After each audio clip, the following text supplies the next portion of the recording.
नमस्कार मंडळी, कसे आहात सगळे? Welcome to my mini vlog.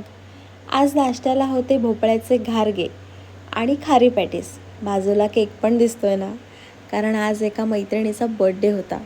मग काय, चॉकलेट केक. स्वामींचं हे मठ तुम्हाला माहिती आहे का? आपल्या गावाजवळ असलेलं, अगदी शांत.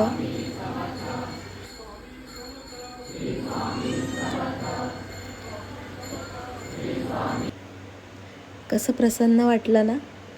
दुपारच्या जेवणात होतं मटारची आमटी, भात आणि बटाटा भजी. पेणच्या या बेकरीत येऊन गेलात का मस्का पाव घ्यायला? संध्याकाळी मस्त कॉफी आणि रात्रीच्या जेवणात होती पावभाजी. हे जेवण झाल्यानंतर तुम्हाला कधी गोडाची क्रेविंग झाली आहे का? मला होते कधी कधी. हे माझ्या नवऱ्याला बरोबर कळतं, त्यामुळे त्याने माझ्यासाठी बाउल केक केला होता. तर असा होता माझा मस्त खाऊन पिऊन दिवस. चला भेटूया नंतर. तोपर्यंत बाय.